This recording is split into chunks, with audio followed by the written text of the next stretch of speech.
نہ کثرت روز زکات کی وجہ سے ملا ہے، اعمال کی کثرت سے یہ مقام نہیں ملا، بلکہ سیدنا صدیق اکبر رضی اللہ عنہ کو جو مقام ملا ہے وہ اس بات کی وجہ سے ملا ہے کہ جناب رسول اللہ صلی اللہ علیہ وسلم نے یہ فرمایا تھا کہ اللہ نے جو کچھ میرے سینے میں القاء فرمایا میں نے سارا ابو بکر کے سینے میں ڈالا۔ اس چیز میں سیدنا صدیق اکبر رضی اللہ تعالیٰ عنہ کا مقام بڑھایا ہے۔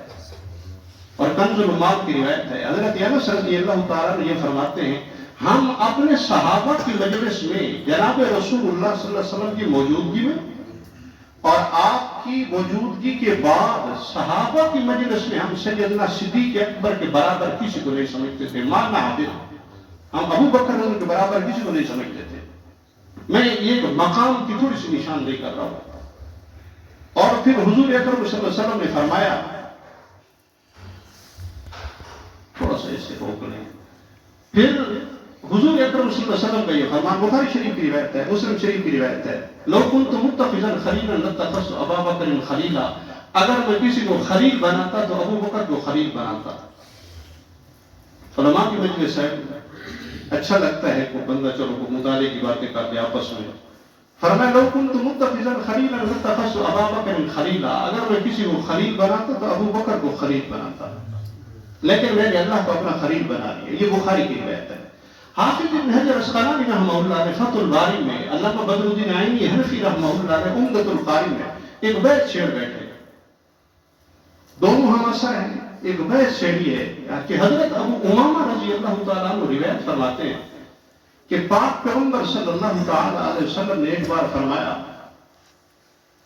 اتخذنی خلیلی ابا بکر او کما قال، میں نے ابو بکر کو اپنا خلیل بنایا۔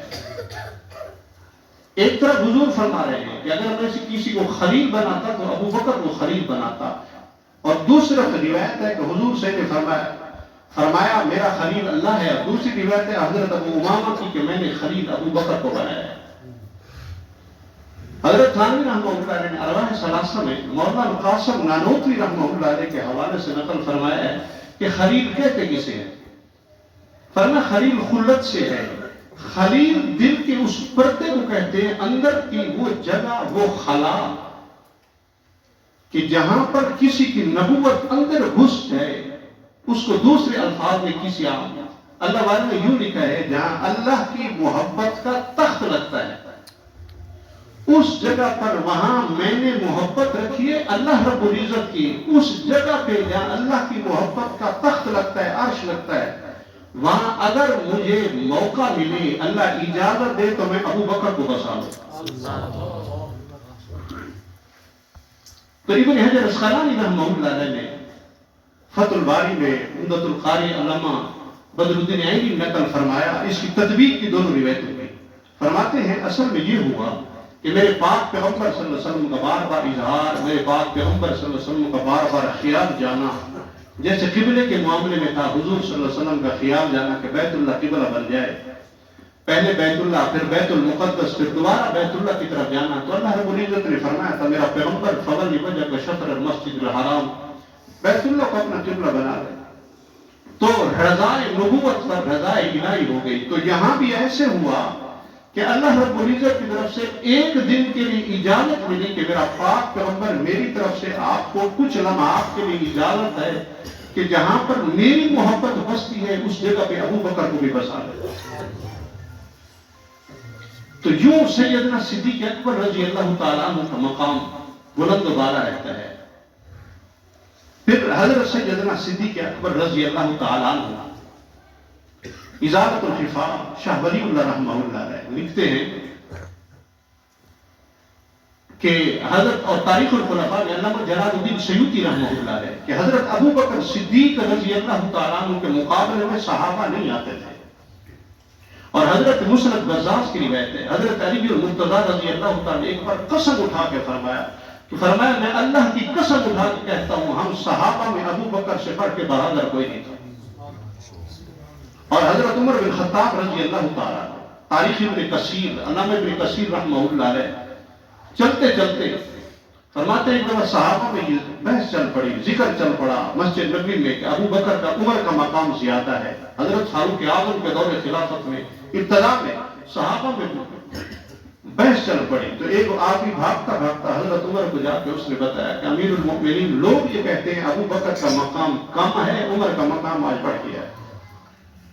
علامہ ابن کثیر رحمۃ اللہ نقل فرماتے ہیں حضرت سیدنا ابو عمر فاروق رضی اللہ تعالیٰ عنہ نے چادر پکڑی ہوئی اور چادر زمین پہ گھسٹتی جا رہی تھی، لگتی جا رہی تھی، اور تیزی تیزی آئے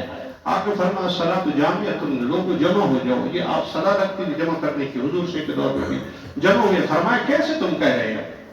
تو فرمایا کہ حضور اکرم صلی اللہ علیہ وسلم نے صراحتاً سیدنا صدیق اکبر خلافت کا اعلان نہیں فرمایا تھا،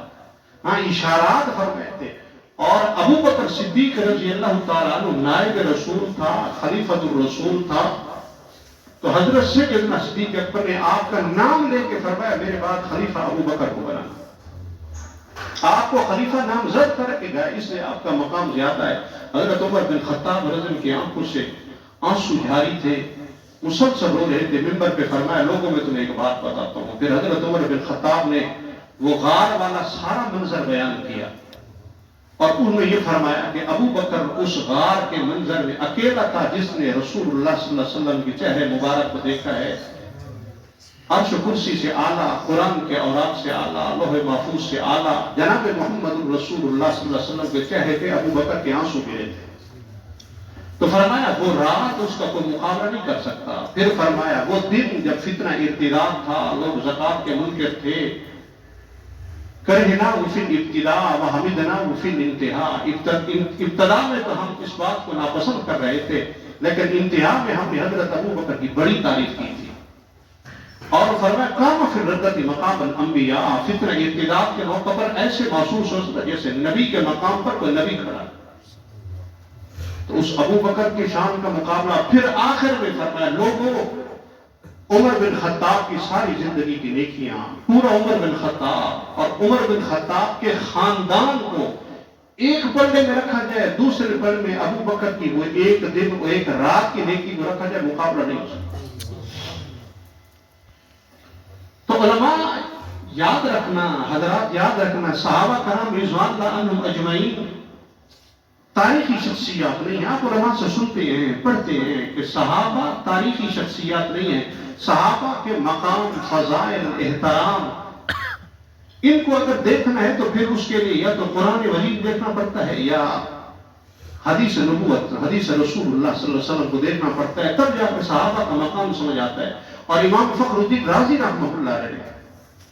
سورۃ اللیل، سورۃ الضحیٰ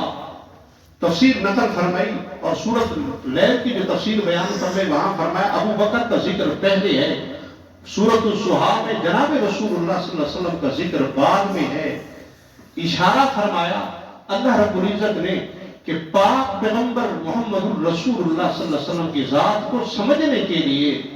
پانے کے لیے پہلے ابو بکر کو سمجھنا ہوگا، ابو بکر کی محبت دل میں رکھنی ہوگی، تب جا کے ذات نبوت سمجھ آئے گی۔ تم در مصطفیٰ پر پہنچ بھی نہیں سکتے جب تک تم در صدیق اکبر پہ نہیں بیٹھو گے۔ امام راضی کہتے ہیں، اور شاہ عبد العزیز رحمہ اللہ نے تفسیر عزیزی میں سورۃ اللیل کی تفسیر میں ایک روایت نقل فرمائی، ایک دو میرے پاک پیغمبر صلی اللہ علیہ وسلم تشریف فرما کر تو حضور صلی اللہ علیہ وسلم نے فرمایا ابھی ایک انسان آئے گا، اس کی گواہی، وہ ایک جنتی شخص ہے، اس کی گواہی، اس کی سفارش ہے، شاہ عبد العزیز رحمہ اللہ نے تفسیر عزیز میں اس کی سفارش قیامت کی بنی اسرائیل کے نبیوں کی سفارش کے برابر ہوگی۔ صحابی کہتا ہے غالباً ابو سعید خدری رضی اللہ تعالیٰ عنہ راوی ہے، فرماتے دیر نہ گزری کہ ابو بکر صدیق در اندر آیا، ابو بکر اندر آ گئے۔ جیسے حضرت سیدنا صدیق اکبر آئے تو حضور اکرم صلی اللہ علیہ وسلم کھڑے ہو گئے، آپ صلی اللہ علیہ وسلم ابو بکر کو سینے سے لگایا اور ابو بکر کی پیشانی کو چوما، فرمایا ابو بکر تیرا ثانی کوئی نہیں۔ تو جس کا مقام اتنا ہو، جس کا صحابہ میں احترام اتنا ہو اور جس کا نام اتنا بلند و بالا ہو، اس پہ اعتراض کرنا، اس پہ باتیں اچھالنا، یہ عقل سے بھی بہت باہر ہے۔ میں اگر کسی تک پہنچ نہیں سکتا، میں زبان کے ذریعے سے بڑا جلد پہنچ سکتا ہوں کہ میں اس کو تان اور تنقید کا نشانہ بناؤں، اس پہ اعتراض کروں۔ اور اعتراض کے لیے آپ یہ سمجھتے ہیں کہ انسان کا ہم پلہ ہونا ضروری ہے۔ میں کسی مولانا صاحب سے اعتراض کروں، مقابلہ کروں، میں حضرت کا مقابلہ کروں، شیخ کروں، میرا ہم پلہ ہونا ضروری ہے، نہیں کہ ہم پلہ ہو کے ان سے بحث کروں، ان کا مقابلہ کروں۔ کہاں ابو بکر صدیق رضی اللہ تعالیٰ عنہ کا مقام؟ ان اللہ یتجلی للخلق عامہ ولکن لابی بکر خاصہ کنز العمال. اللہ قیامت کے دن پوری مخلوق کو عام دیدار فرمائیں گے، ابو بکر کو خاص دیدار فرمائیں گے. کہاں ابو بکر صدیق رضی اللہ تعالیٰ عنہ کا مقام اور کہاں معترض کی زبان؟ رابع بصری نے فرمایا تھا محتاج عبادت نہ محتاج الاستغفار و استغفار نہ محتاج الاستغفار. ہماری عبادت استغفر اللہ کی محتاج ہے، ہمارا استغفر اللہ کہنا بھی استغفر اللہ کا محتاج ہے. ہم تو اتنے گدلے ہیں. اور اعتراض صحابہ پہ کرنے والے یہ صرف یہ نہیں ہے کہ ایک ہمارا فریق مخالف اعتراض کرتا ہے، بلکہ اپنے لوگ بھی الجھے ہوئے اس مسئلے میں. مسجد میں بیٹھا ہوں واللہ باللہ تاللہ 3 قسمیں اٹھا کے کہتا ہوں، مسجد میں بیٹھا ہوں. ایک پڑھا لکھا عالم مجھے یہ بات کہہ رہا تھا کہ مولانا صاحب ایک بات بتاؤ، اگر سیدہ فاطمہ تشریف لائی تھی تو یار سیدنا صدیق اکبر دے دیتے بات کیا ہوتا؟ میں نے کہا آپ جیسا پڑھا لکھا انسان تو بات نہ کرے کم از کم. آپ تو اس مسئلے کو سمجھے کہ سیدنا صدیق اکبر رضی اللہ تعالیٰ عنہ کی ذات، سیدہ فاطمہ الزہرا رضی اللہ تعالیٰ عنہ کا مقام، ان کی ذات، آپ کیسے بات کر رہے ہیں؟ تو علامہ خالد محمود صاحب رحمہ اللہ علیہ رحمت واسعہ انہوں نے نقل فرمایا صحابہ کے مقام کو تاریخ کے صحابہ کے ارد گرد بکھیرے گئے کانٹے اٹھانے سے پہلے مقام صحابہ سمجھے. خلفاء راشدین کے ارد گرد بکھیرے گئے کانٹے اٹھانے سے پہلے مقام صحابہ سمجھے کہ صحابہ کا مقام کیا ہے. اور مولانا حسین احمد مدنی رحمہ اللہ نے فرمایا، لکھا ہے کہ صحابہ تاریخ میں تلاش مت کرو، صحابہ کو حدیث مبارکہ میں تلاش کرو. پاک پیغمبر صلی اللہ علیہ وسلم کی پاک زبان سے صحابہ کو پڑھو کہ حضور اکرم صلی اللہ علیہ وسلم کیا فرماتے ہیں. اب ایک اعتراض، پہلا اعتراض سیدنا صدیق اکبر پہ کیا جاتا ہے کہ خلافت کا، ولایت کا، کہ سیدنا صدیق اکبر رضی اللہ تعالیٰ عنہ قرآن کے حکم کے روح سے سیدنا علی المرتضیٰ رضی اللہ تعالیٰ عنہ صاحب ذوالفقار اس بات کے حقدار تھے کہ خلافت کا مستحق انہیں بنایا جاتا کہ یا ایھا الرسول بلغ ما انزل الیک من ربک وان لم تفعل فما بلغت رسالتہ، کہ میرا بات پیغمبر آپ پیغام رسالت پہنچائیں، اگر آپ یہ اعلان نہیں کریں گے تو آپ نے نہیں پہنچایا. یہ اعتراض بڑا بیان کیا جاتا ہے. میں وہ سادہ الفاظ میں کچھ باتیں بیان کروں گا، مشکل نہیں کروں گا. تو اس بات اصل ہمیشہ کسی آیت کو سمجھنے کے لیے اس کے شان نزول کو دیکھا جاتا ہے. اور پہلا ضابطہ مولانا عبداللہ بہری رحمہ اللہ علیہ رحمت واسعہ، اللہ کروڑوں قبر پہ رحمت نازل فرمائے. حضرت فرمایا کرتے تھے قرآن کا سب سے پہلا مفسر علماء طلباء بتائیں کون ہے. یہ سوال حضرت کا لکھا ہوا ہے کہ قرآن کا سب سے پہلا مفسر کون ہے؟ تو پھر خود ہی بیان فرمایا قرآن کا سب سے پہلا مفسر قرآن ہے. القرآن یفسر بعضہ بعضا، قرآن کا بعض بات یہ خود تفسیر کرتا ہے. تو یہ اصول ہے کہ سب سے پہلے اس کا شان ورود دیکھا جائے، آیت اتری کس بارے میں ہے. امام حاکم رحمہ اللہ نے مستدرک حاکم میں، امام ترمذی رحمہ اللہ نے ترمذی شریف میں، شاہ عبدالعزیز رحمہ اللہ نے تحفہ اثنا عشریہ میں، علامہ ابن کثیر رحمہ اللہ علیہ تفسیر ابن کثیر میں نقل فرماتے ہیں کہ اس آیت مبارکہ کا شان نزول کہ میرے پاک پیغمبر صلی اللہ علیہ وسلم اپنے ساتھ محافظ رکھتے تھے. جب قرآن مجید کی یہ آیت اتری واللہ یعصمک من الناس، اگلا جملہ، تو اس وقت حضور صلی اللہ علیہ وسلم نے اپنے بالا خانے سے سر مبارک باہر نکال کے فرمایا میرے محافظ صحابہ آپ گھر چلے جائیں، میرا محافظ اللہ رب العزت کی ذات ہوگی. یہ اس آیت کا شان نزول ہے. اور یہ وہ جو اعتراض کرنے والا معترض یہ کہتا ہے کہ اعتراض یوں ہے کہ اعلان فرمائے حضور اکرم صلی اللہ علیہ وسلم نے فرمایا جبریل میں ابھی اعلان کر دوں تو دیکھنے والے تو ابھی جنگ و جدال شروع ہو جائے گا، سننے والے. تو حضور سے نے نہیں بیان کیا. پھر جبریل دوبارہ نازل ہوئے غصے میں، تو جبریل دوبارہ آئے، کہا اللہ رب العزت فرماتے ہیں اعلان کریں جلدی کریں. تو حضور سے نے پھر اس وقت فرمایا من کنت مولا فعلی مولا فہذا علی. دو روایتیں مختلف الفاظ سے کہ جس کا میں مولا اس کا علی مولا. پھر حضور سے نے اعلان فرمایا. یہ غدیر خم کا موقع ہے، اس پہ یہ ہے اعلان بیان فرمایا. نہ اس پہ قرآن کے سیاق سباق کے اعتبار پہ نہ اول خلافت کا تذکرہ، نہ بعد خلافت کا تذکرہ، نہ اول صدیق اکبر رضی اللہ تعالیٰ عنہ کا تذکرہ، نہ عمر کا تذکرہ، نہ عثمان کا تذکرہ، نہ جناب علی المرتضیٰ کا تذکرہ، نہ بعد وہ تذکرہ امام ترمذی، امام حاکم، علامہ ابن کثیر، شاہ عبد العزیز تحفہ اثنا عشریہ میں یہ لکھتے ہیں کہ یہ آیت تو اس سے بہت پہلے اتر چکی تھی۔ اس میں حضرت علی اور خلافت کے لیے تو نص صریح چاہیے کہ واقعی حضور صلی اللہ علیہ وسلم خلیفہ بنا تو نص صریح چاہیے۔ علماء کا مجمع لگا ہوا تھا، بڑے عالم، بڑے علماء بیٹھے تھے، صرف علماء کے مجمع میں کسی عالم نے چلتے چلتے یہ بات کر دی کہ ابو بکر صدیق رضی اللہ عنہ کی خلافت پر تو اجماع ہو چکا ہے۔ تو ایک بڑے عالم، بظاہر بڑے تھے، اہل علم میں سے تھے، انہوں نے کہا کون کہتا ہے ابو بکر صدیق کی خلافت پہ اجماع ہو چکا تھا؟ اجماع نہیں ہوا۔ انہوں نے کہا مولانا علی قاری رحمہ اللہ نے ملخات میں نقل فرمایا ہے کہ سیدنا صدیق اکبر کی خلافت پہ اجماع ہے اور شرف اکبر فقہ اکبر بھی ہے، مولانا علی قاری رحمہ اللہ لکھا ہے اور کتابوں میں لکھا ہے۔ تو انہوں نے فرمایا نہیں، کوئی خلافت پہ اجماع نہیں ہوا، حضرت علی المرتضیٰ رضی اللہ تعالیٰ عنہ مخالف تھے، سعد بن عبادہ مخالف تھے۔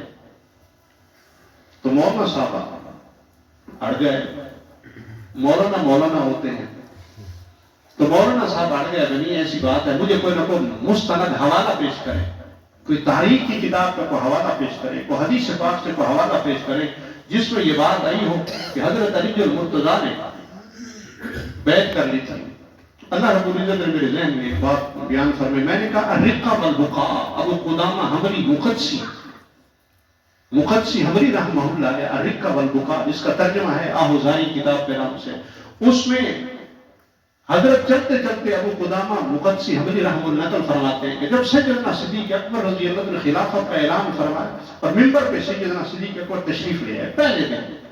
منبر پہ تشریف لے آئے تو سیدنا صدیق اکبر رضی اللہ تعالیٰ عنہ رونے لگ گئے اور یہ فرمایا لوگوں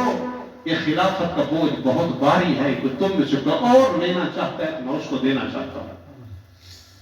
تو اس وقت سارے صحابہ رو رہے تھے، سر نیچا کیا ہوا تھا، سر کوئی نہ کھڑا ہوا، کسی نے سر نہ اٹھایا۔ ایک شخص نے سر اٹھایا، وہ حضرت علی المرتضیٰ کی ذات تھی، اپنے ساتھ تلوار لے کے بیٹھے تھے، تلوار نیام سے نکال کے فرمایا کون ظالم ہے، کون بدبخت اور بد نصیب ہے جو ابو بکر کی خلافت کو تسلیم نہیں کرتا، میں بھرے مجمع میں اس کی گردن جدا کرتا ہوں۔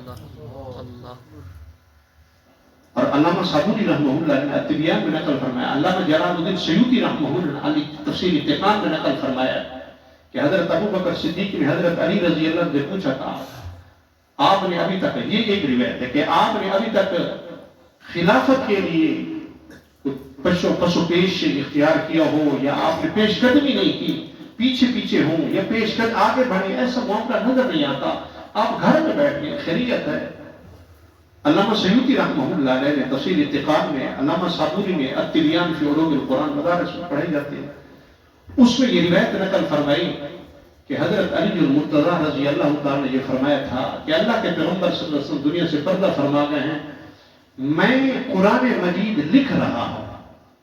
میں قرآن مجید کو اپنے ہاتھ سے لکھ رہا ہوں، میں یہ چاہتا ہوں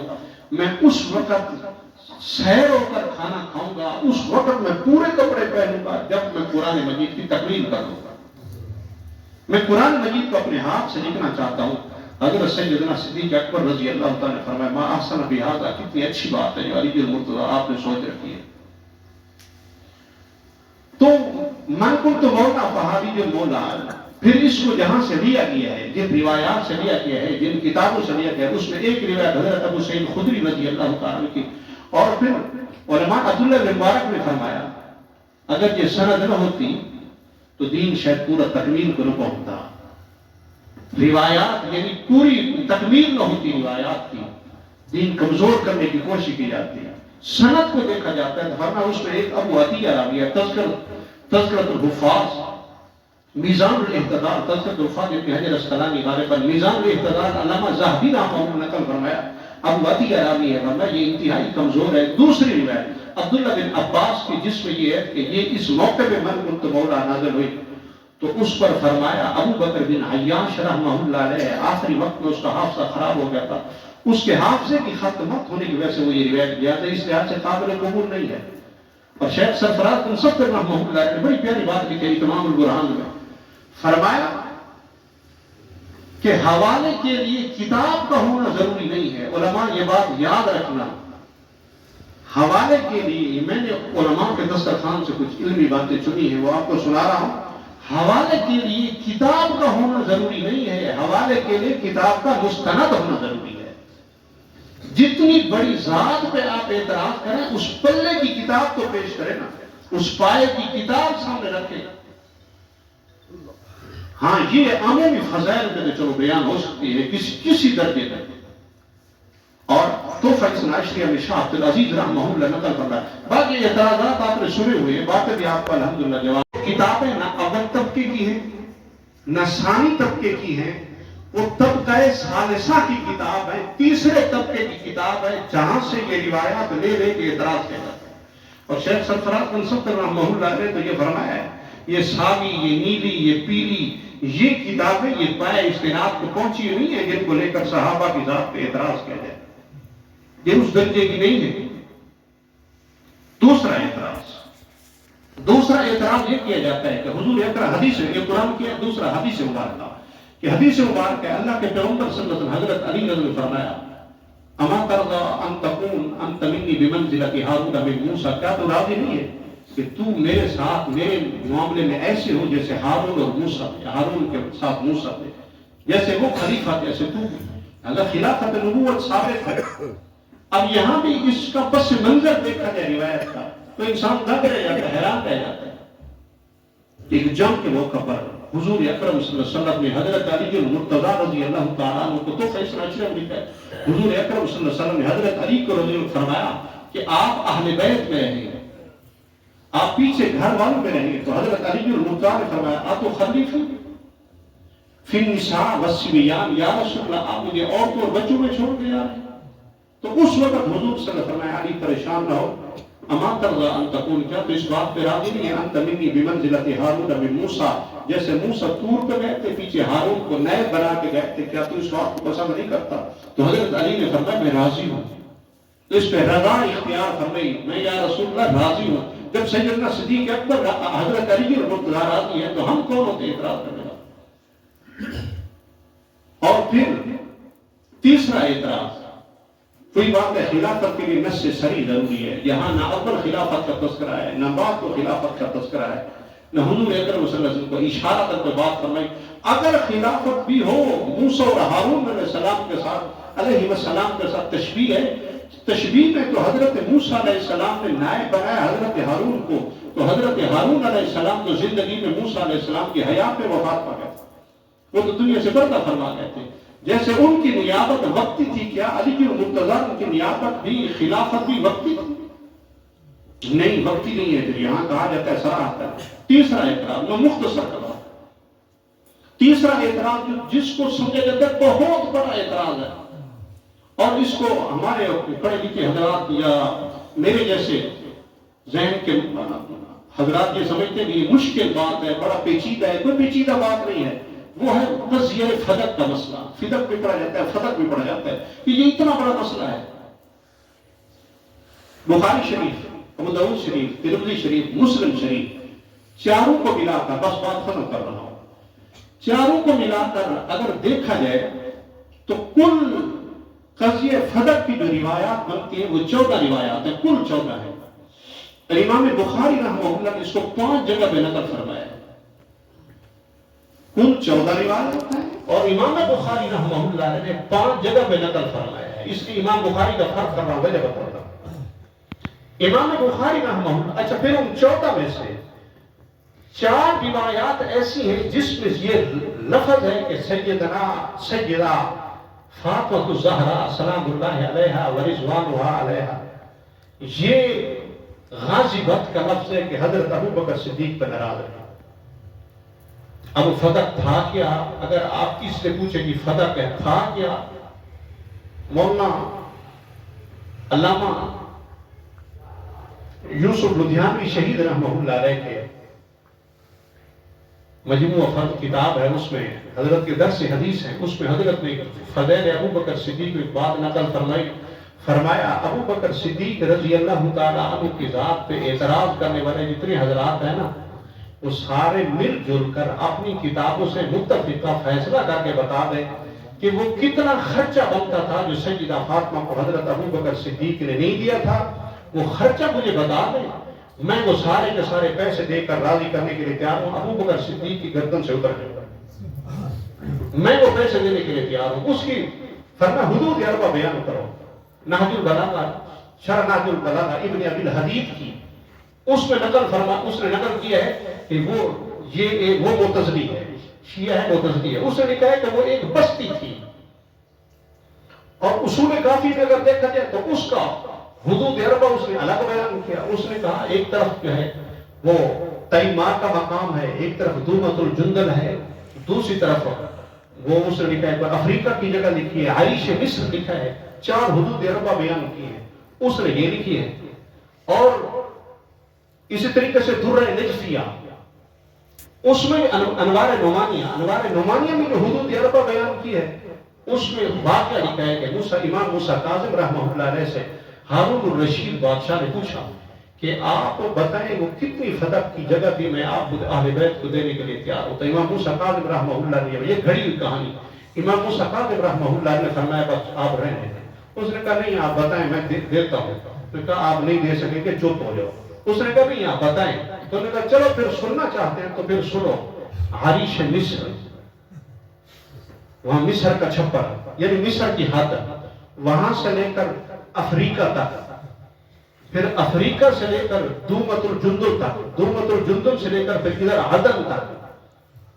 تو پہلی دفعہ جب اس نے کہا عریش مصر تو ہارون رشید کا رنگ فق ہو گیا،